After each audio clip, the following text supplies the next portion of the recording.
Welcome to my channel. എല്ലാവരും സുഖമായിട്ടും സന്തോഷമായിട്ടും ഇരിക്കുകയാണെന്ന് ഞാൻ വിശ്വസിക്കുന്നു. ഇന്ന് നോർത്ത് ഇന്ത്യൻ സ്റ്റൈലിൽ ഒരു ടൊമാറ്റോ റൈസാണ് തയ്യാറാക്കാൻ പോകുന്നത്. സൗത്ത് ഇന്ത്യൻ സ്റ്റൈലിൽ ഒരു ടൊമാറ്റോ റൈസ് കഴിഞ്ഞ വീഡിയോയിൽ ഞാൻ ഇട്ടിട്ടുണ്ട്, അതെല്ലാവരും ഒന്ന് കണ്ടു നോക്കുക. ഇത് നല്ല സ്പൈസി ആയിട്ടും ടേസ്റ്റി ആയിട്ടും ഉള്ള ഒരു ടൊമാറ്റോ റൈസാണ്. ഈസിയാണ് തയ്യാറാക്കാൻ. എല്ലാവരും ഒന്ന് തയ്യാറാക്കി നോക്കുക. ഇനി നമുക്ക് തയ്യാറാക്കുന്നത് എങ്ങനെയാണെന്നൊന്ന് കണ്ടു നോക്കാം. ടൊമാറ്റോ റൈസ് തയ്യാറാക്കാൻ വേണ്ടി 2 കപ്പ് ബസ്മതി റൈസാണ് ഞാൻ എടുത്തിരിക്കുന്നത്. നിങ്ങൾക്ക് പൊന്നി റൈസ് വെച്ചും തയ്യാറാക്കാം. അതുപോലെ തന്നെ നമ്മൾ ചോറ് വയ്ക്കുന്ന ഏത് വൈറ്റ് റൈസ് വെച്ച് നമുക്ക് തയ്യാറാക്കാം. ഇത് നമുക്കൊരു ബൗളിലേക്ക് ഇട്ട് കൊടുക്കാം.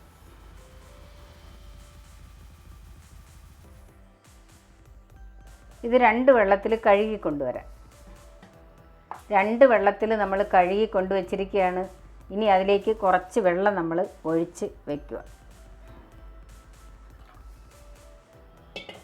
ഇതൊരു 20 മിനിറ്റ് നമുക്ക് കുതിരാൻ മാറ്റി വയ്ക്കാം, സോക്ക് ചെയ്യാൻ വേണ്ടി.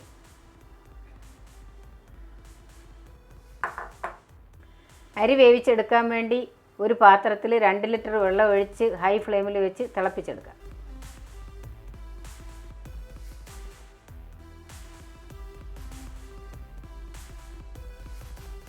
രണ്ട് ടീസ്പൂൺ ഉപ്പ് ചേർത്ത് കൊടുക്കുക.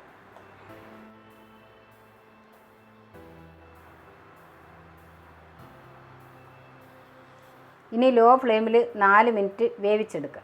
90% കൂടുതൽ വെന്തുപോയാൽ അരി തമ്മിൽ ഒട്ടിപ്പോവും. ഏതരി വേവിച്ചാലും ശ്രദ്ധിക്കേണ്ട കാര്യം 90% വേവാവുള്ളൂ. 4 മിനിറ്റ് ആയിട്ടുണ്ട്. ഇനി നമുക്ക് ഗ്യാസ് ഓഫാക്കാം. 90% അരി വെന്തിട്ടുണ്ട്. വെള്ളമൊക്കെ ഊറ്റി കളഞ്ഞ് കൊണ്ടുവന്നിരിക്കുകയാണ്. ഇതൊരു പാത്രത്തിൽ നിരത്തിയിട്ട് ചൂടാറ്റിയെടുക്കുക. പെട്ടെന്ന് ചൂടാറണമെന്നുണ്ടെങ്കിൽ ഫാൻ്റെ കീഴിൽ വെച്ച് ചൂടാറിച്ചെടുക്കുക.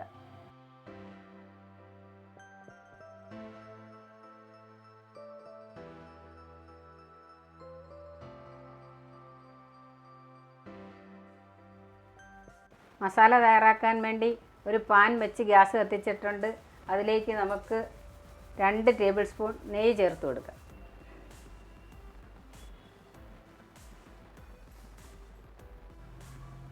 2 ടേബിൾ സ്പൂൺ ഓയിൽ, സൺഫ്ലവർ ഓയിലാണ് ഞാൻ എടുത്തിരിക്കുന്നത്. ഏതെങ്കിലും കുക്കിംഗ് ഓയിൽ എടുക്കുക. നെയ്യും എണ്ണയും ചൂടായിട്ടുണ്ട്. അതിലേക്ക് 4 ഏലക്ക ഞാൻ ഒന്ന് ചതച്ചിട്ടുണ്ട് ചെറുതായിട്ട് കേട്ടോ, ഒന്ന് പൊട്ടിച്ചിട്ടുണ്ട്. ഇതിലേക്ക് ഇട്ട് കൊടുക്കാം. 6 ഗ്രാമ്പു, 2 പട്ട, ഒരു സ്റ്റാർ അനീസ്, തക്കോലം, ബേ ലീഫ് ഒരെണ്ണം. ഇനി ഒന്ന് ഇളക്കി കൊടുക്കാം. ഇതെല്ലാം ഒന്ന് പൊട്ടണം, ഒന്ന് മൂക്കണം.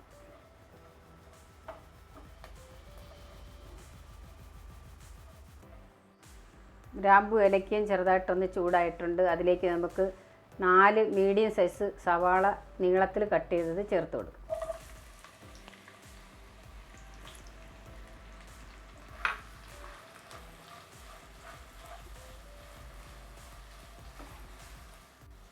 നാല് പച്ചമുളക് നീളത്തിൽ കട്ട് ചെയ്തത്.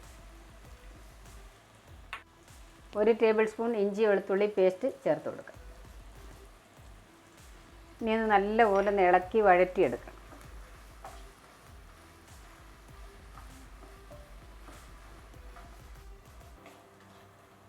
സവാള ലൈറ്റ് ബ്രൗൺ നിറമായിട്ടുണ്ട്. ഇനി അതിലേക്ക് നമുക്ക് ഇതുപോലെ വലിയ 4 ടൊമാറ്റോ ചെറുതായി കട്ട് ചെയ്തത് ചേർത്ത് കൊടുക്കുക.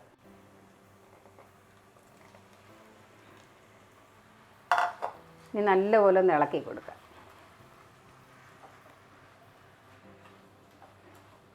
മീഡിയം ഫ്ലെയിമിലിട്ട് വേണം നല്ലപോലെ ഇത് വഴറ്റിയെടുക്കാൻ. ടൊമാറ്റോ സോഫ്റ്റ് ആവുന്നവരെ ഒന്ന് വഴറ്റണം. 1/2 ടീസ്പൂൺ മഞ്ഞൾപ്പൊടി ചേർത്ത് കൊടുക്കുക. 1/2 ടീസ്പൂൺ ഉപ്പ് ചേർത്ത് കൊടുക്കുക. ഉപ്പ് ടേസ്റ്റ് അനുസരിച്ച് ചേർക്കുക. ഇനി ഒന്ന് ഇളക്കി കൊടുക്കുക.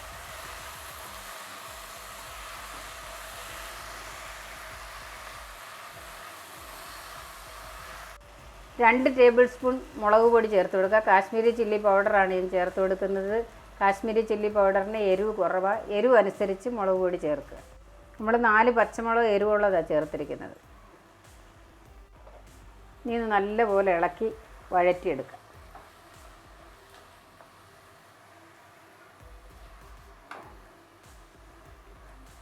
പൊടികളുടെയൊക്കെ പച്ചമണം മാറുന്നവരെ ഒന്ന് ഇളക്കി കൊടുക്കാം.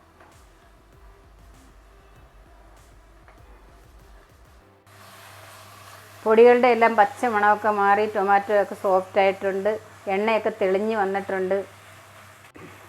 ഇതുപോലെ മസാല റെഡിയാക്കി വെച്ച് കഴിഞ്ഞാൽ ചോറുണ്ടെങ്കിൽ പെട്ടെന്ന് തന്നെ നമുക്ക് ടൊമാറ്റോ റൈസ് തയ്യാറാക്കി എടുക്കാം. 1 ടീസ്പൂൺ ഗരം മസാല ചേർത്ത് കൊടുക്കാം. ഇനി ഇളക്കി കൊടുക്കാം.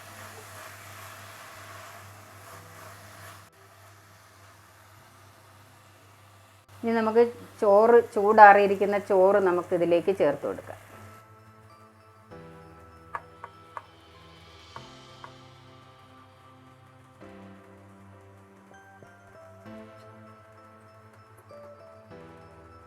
ഇനി നല്ലപോലെ ഒന്ന് മിക്സ് ചെയ്ത് കൊടുക്കുക. ചോറ് ചേർത്ത് മിക്സ് ചെയ്യുമ്പം പൊടിഞ്ഞു പോകാതെ ശ്രദ്ധിക്കണം. ചോറ് പെട്ടെന്ന് പൊടിയും. അത് സൈഡ് കൂട്ടി ഇളക്കി കൊടുക്കണം. പെതുക്കെ ഇളക്കി കൊടുക്കണം. നല്ലപോലെ ഇളക്കി മിക്സ് ചെയ്തിട്ടുണ്ട്. ഇനി നമുക്ക് ഇതിലേക്ക് കുറച്ച് മല്ലിയില ഇട്ട് കൊടുക്കാം. മല്ലിയിലയൊക്കെ ഇടുമ്പോൾ നല്ലൊരു ടേസ്റ്റാണ്.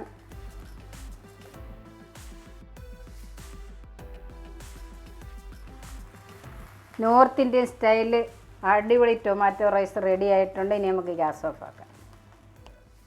ഇത് സലാഡ്, പപ്പടം, അച്ചാറും ഒക്കെ കൂട്ടി കഴിക്കാൻ നല്ല ടേസ്റ്റിയാണ്. എല്ലാവരും ഒന്ന് തയ്യാറാക്കി നോക്കുക. വീഡിയോ കണ്ട് ഇഷ്ടപ്പെടുകയാണെങ്കിൽ എല്ലാവരും ഒന്ന് ലൈക്ക് ചെയ്യാനും കമൻറ്റ് ചെയ്യാനും ഷെയർ ചെയ്യാനും സബ്സ്ക്രൈബ് ചെയ്യാനും ഒന്നും മറക്കല്ലേ.